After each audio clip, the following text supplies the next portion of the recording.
Harga minyak dunia anjlok lebih dari 5% ke level terendah dalam 3 pekan setelah muncul harapan baru terhadap penyelesaian diplomatik konflik Iran. Minyak mentah Brent ditutup turun 5,3% ke level $79,36 Amerika per barel. Sementara West Texas Intermediate atau WTI merosot 5,7% menjadi $75,77 Amerika per barel. Pelemahan ini dipicu pernyataan pejabat Amerika Serikat, Qatar, dan Oman yang mengindikasikan adanya kemajuan dalam negosiasi pembukaan kembali jalur pelayaran di Selat Hormuz, salah satu jalur distribusi minyak paling vital di dunia. Meski belum mencapai kesepakatan final, optimisme pasar langsung menekan premi risiko geopolitik yang selama ini menopang harga minyak. Menteri Luar Negeri Amerika Marco Rubio menyebut pembicaraan masih berlangsung, sementara Menteri Keuangan Amerika Scott Bessent memperkirakan kesepakatan dapat tercapai dalam waktu dekat. Di sisi lain, Qatar juga terus memediasi proses diplomatik antara Washington dan Teheran.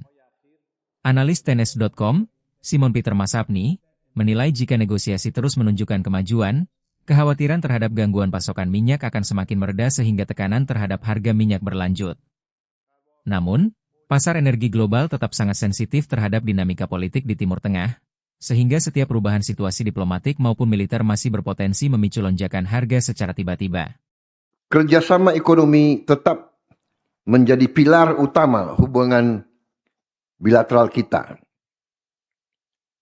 Kami optimis target perdagangan sebesar US dollar 20 miliar pada tahun 2030 dapat dicapai melalui implementasi roadmap kemitraan strategis. Kami juga sepakat memperluas investasi, meningkatkan akses pasar, mempererat kemitraan antar pelaku usaha, antara lain dengan menyelenggarakan Joint Trade Commission yang pertama kali dalam sejarah, sebagai mekanisme untuk membahas peluang bisnis dan mengatasi berbagai hambatan perdagangan. Kita juga sepakat untuk meningkatkan kerjasama di bidang ketahanan pangan, terkait teknologi pertanian, logistik, pengolahan pangan hingga ketahanan rantai pasok.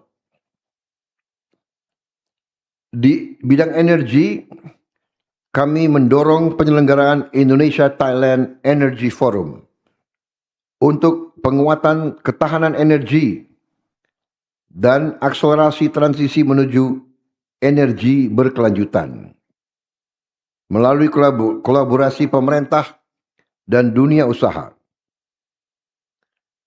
Di tengah transformasi ekonomi global, Indonesia dan Thailand juga berkomitmen memperkuat kerjasama di bidang ekonomi digital, termasuk pemanfaatan local currency transaction untuk efisiensi dalam perdagangan dan investasi. Dengan keunggulan masing-masing di sektor industri halal, Indonesia dan Thailand dapat saling mendukung dalam membangun rantai nilai industri halal regional dan global. Di bidang konektivitas, kami menyambut baik pembukaan rute baru penerbangan langsung Jakarta-Bangkok serta Denpasar-Phuket yang diharapkan semakin mempererat hubungan masyarakat kedua negara. Saudara-saudara sekalian yang saya hormati, pertemuan hari ini juga menghasilkan sejumlah capaian konkret, yaitu adopsi roadmap kemitraan strategis Indonesia dan Thailand 2026-2030 sebagai panduan bersama untuk memperkuat kerjasama bilateral ke depan. Kedua, MOU di bidang pendidikan untuk mempererat kerjasama pengembangan sumber daya manusia kedua negara. Kami juga menyambut baik komitmen kerjasama dan investasi dari sektor swasta, yaitu MOU antara Tourism Authority of Thailand dan Transnusa di bidang pariwisata dan konektivitas. MOU antara BioAxel dan Pro Consilium terkait proyek pengolahan sampah organik. Rekan-rekan sekalian, Perdana Menteri Anutin dan saya juga bertukar pandangan mengenai berbagai perkembangan regional dan global.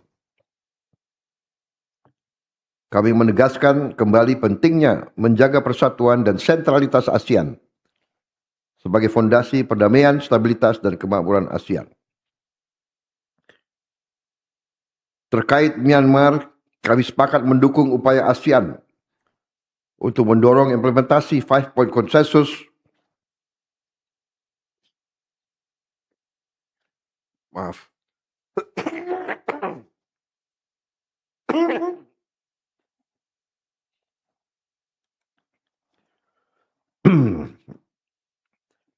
untuk mendorong implementasi 5-Point Consensus melalui dialog yang inklusif,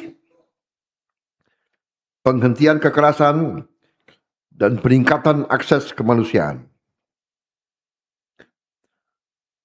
Indonesia dan Thailand akan terus bekerja sama mendorong ASEAN untuk memainkan peran yang konstruktif dalam mendukung terciptanya perdamaian yang berkelanjutan di Myanmar.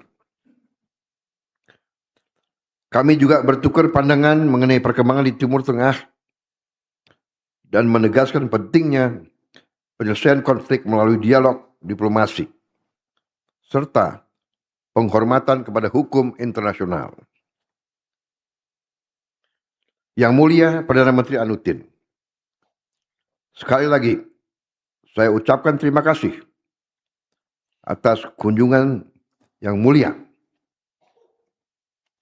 atas komitmen kita bersama untuk memperkuat hubungan kedua negara kita. Saya yakin Indonesia dan Thailand akan terus memastikan kemitraan strategis ini akan membawa manfaat nyata bagi kemakmuran rakyat kedua negara kita. Pada kesempatan ini, saya juga ingin menyampaikan apresiasi setinggi-tingginya kepada Yang Mulia dan pemerintah kerajaan Thailand atas tanda kehormatan dari Angkatan Bersenjata Thailand yang akan dianugerahkan kepada saya. Penghargaan ini di luar dugaan saya dan saya anggap sebagai cerminan dari kepercayaan, persahabatan, saling menghormati, dan eratnya hubungan antara Indonesia dan Thailand. Terima kasih.